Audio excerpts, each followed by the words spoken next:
Wonderful. So welcome everyone. I'm Michelle McLean, your health coach skills mentor, and today I'm going to share some tips with you on how to overcome some of those doubts and fears that you might be experiencing as a new health coach. So I've just jotted down a few notes here. I've got some tips for you today, but I just really want to first talk about what some of those doubts and fears might sound like, because I hear these on a weekly basis from new health coaches that I'm either coaching or mentoring who are in my courses or in my circles about these doubts and fears. So these come from, actual, real life experiences of health coaches. And I know these to be true. So there are all the fears that you might have about not knowing enough, right? So worried you won't be able to help your clients or answer their questions, doubting your abilities and your skills as a health coach, feeling like you're not ready. So not ready, don't know enough, don't have enough expertise, don't have enough knowledge, all of that kind of doubt or fear that you might have. And then there, I hear a lot of other another set of doubts and fears are kind of come from not being enough. So this is sort of that worthiness piece, right? That you don't feel you are enough to be a health coach. You're not worthy enough to be a health coach. Maybe you don't feel like you're smart enough. Maybe you're not healthy enough, right? I hear that one a lot. A lot of new coaches feel like, well, I'm not, totally done and perfected my own health and wellness journey. So how can I help others? Who would want to work with me if I'm not, the perfect picture of health and well-being? I also hear similar to that, I don't really look like a health coach. I don't maybe fit the standard picture of what we might think a health coach is. So who would want to work with me, right? Because I don't feel like I personally am enough. And then I hear all these lists of what ifs. Things like, what if I don't get clients? What if I can't help my clients? What if they don't like me? What if no one likes me as a health coach? What if I can't answer the questions that my clients ask me? What if my clients are going to feel like it's a waste of time working with me? What if my friends and family judge me and they don't take me seriously? I hear that is a big one, why new coaches don't want to put themselves out there, and become visible, because they feel people are going to judge them. So this list goes on and on and on and on. It really is a never-ending list. I'm sure you have many other doubts and fears that you can add onto that list. And, that list, if you're starting to think about all those kinds of things and those are the thoughts that are going through your mind, then chances are you're going to start to feel like a fraud and an imposter, like you should not be doing this work. So what we're told kind of through our trainings and our courses that we take is just go out there and do it, right? Just, get out there, do something, fake it until you make it. And inside, right, meanwhile, what's happening on the inside is that you might feel like sick to your stomach. You've got those nerves, those butterflies. That internal critic, that inner critic is really bombarding you with all of these negative thoughts, all these doubts and fears, and reasons why you should not, embark on this health coaching career, right? So if any of that sounds familiar, then you're absolutely in the right place, because I am going to share some tips with you today on how you can start to maybe overcome some of those initial fears. So the other thing that I want to say is that honestly, I'm not quite sure that these all ever really go away. I've been doing this for about 9 or 10 years now, and I still get nervous, right? I get nervous before these lives. I get nervous before my client sessions. I get nervous before, starting new groups and coaching circles and giving feedback. So I don't think the nerves ever go away, but I do think there are some fundamental things that we can do early on in our coaching career to really set us up for success and maybe minimize some of those negative voices that we're hearing in our head. So I will say it does get better, right? With practice, over time, with that experience, some of those absolutely do, minimize for sure. So, like I said, I want to share today with you 6 tips on how we can start to minimize some of those doubts and fears and just sort of start to work through them so that you can be visible. You can start putting yourself out there in the world as a health coach and start doing the work that you're really passionate about and the work that you want to do. So what I want to start with is talking a little bit about what's happening in our head, right? What's going on around all these doubts and fears? Where are they coming from? What's sort of happening? So, we really know, and you probably know this, that all of those doubts and fears come from the ego, right? The ego is based in fear. So that's where fears come from, the ego. Your ego really wants to keep you safe and secure and protected.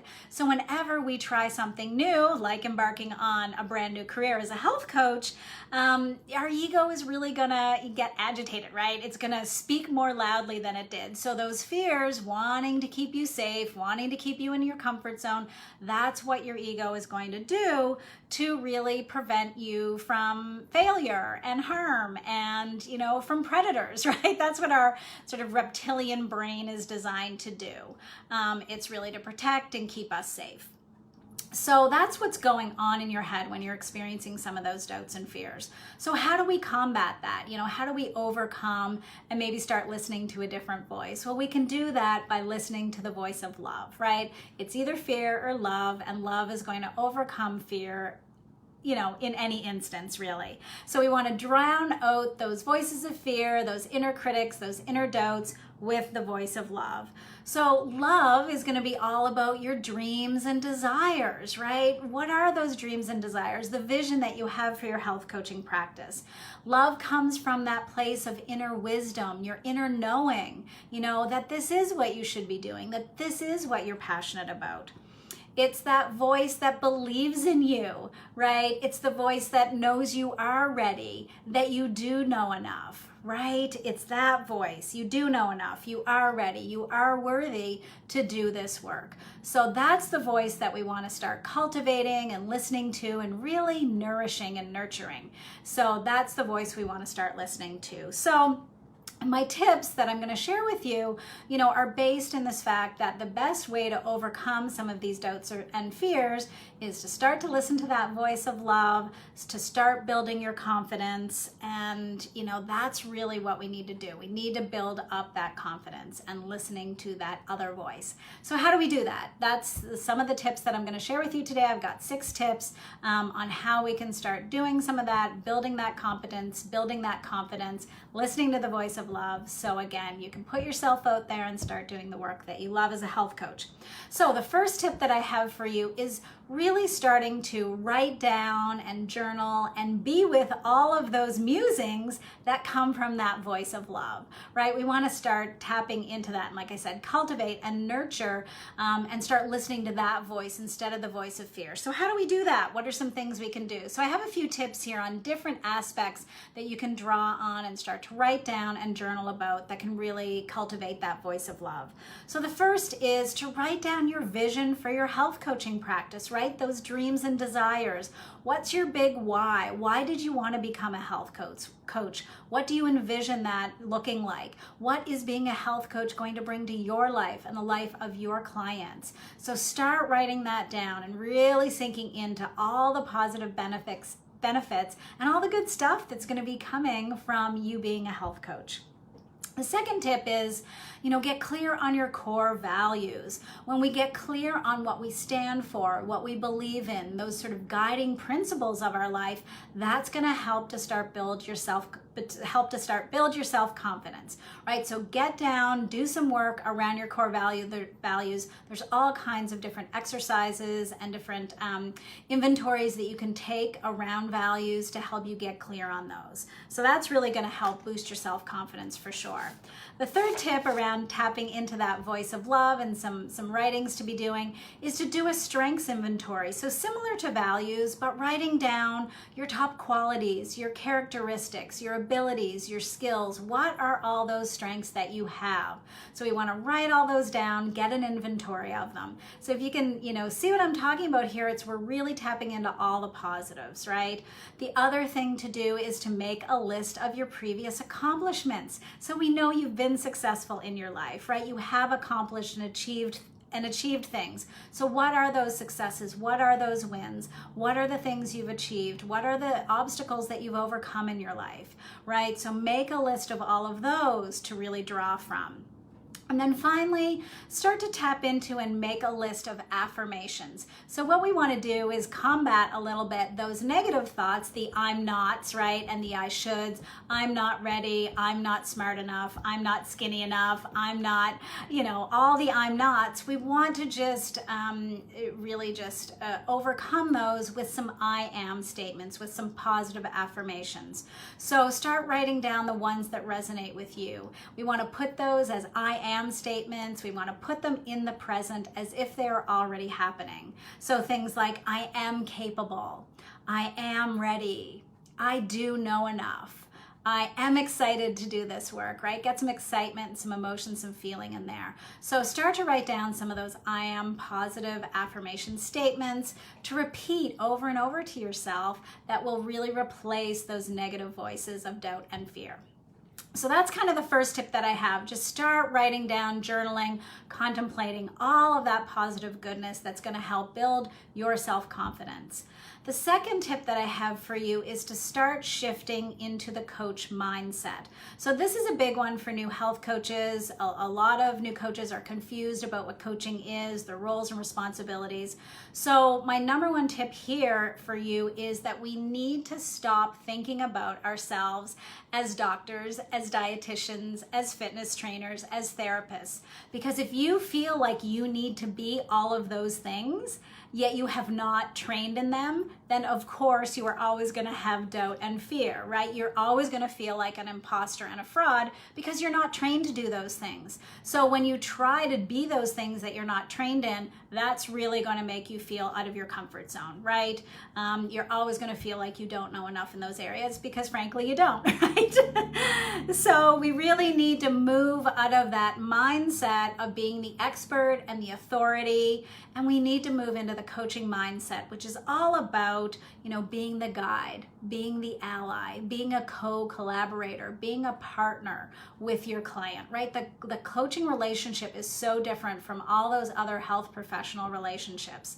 So if you want to be an expert in anything, I really recommend that you spend your time learning about coaching, right? Learning about your coaching competencies, honing your coaching skills, studying behavioral change. That's what we're experts in, right? So those are the things you should study. So really developing your competence in those types of areas can really help to boost your confidence, and letting go the need to be the doctor, the therapist, the dietitian, or the fitness trainer.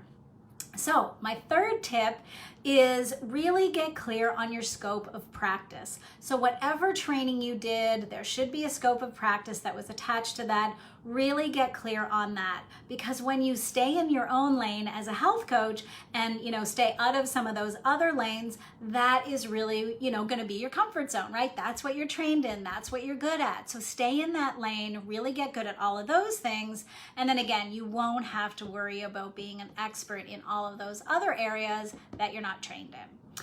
So that was number 3. The fourth tip that I have for you today is to really develop your coaching value proposition. So I see this a lot in new health coaches, kind of this feeling like, I don't really get coaching. I don't really know what it is. I don't really understand the value that I can bring to my clients. And so that can cause a lot of confusion early on as a new health coach. So I really do believe you have to get really clear on what a coach is, what your role is, what your scope of practice is. And you really need to start believing in it, right? If you don't believe in what you do and understand it, how are you then going to sell that service to somebody else or pitch it to someone else, right? So I really think it starts with you really believing and knowing what is the value that you can bring to your clients. So, some questions just to ask yourself around this would be, can you explain the benefits of coaching? Can you explain how coaching is different from some of those other health professionals? Can you explain your role and the responsibilities of both you and your client and how they come together in the coaching relationship? Do you fully understand all the nuances of the coaching relationship, right? And how that works. So if you can't explain all of this, then of course you are going to have some doubts and fears, right? Because you truly don't know what coaching is. You haven't fully embraced it yet. You haven't really, understood it fully. So I think that's a really, really important place to spend some time understanding that value proposition.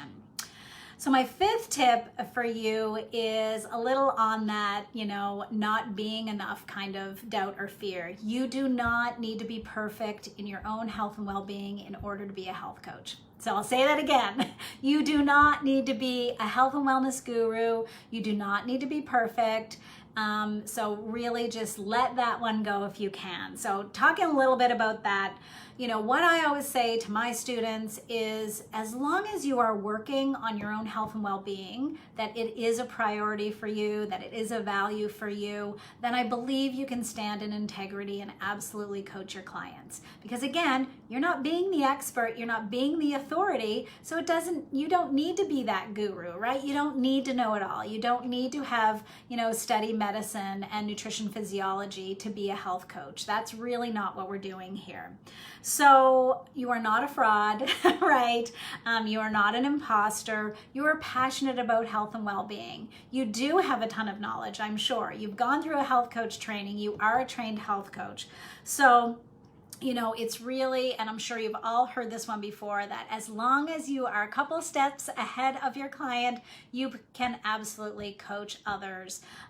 Because when you get clear on what coaching is, it's knowing about accountability, it's knowing about behavioral change, it's knowing about how to help your clients set SMART goals, it's knowing how to help them overcome some of those obstacles. So those are some of the things that you really need to get clear on, right? So you're not giving answers, you're not telling people what to do, you're not giving protocols, you're not diagnosing, you're not treating. So you can let go of all of that, right? And show up in your lane, in your scope of practice as a health coach.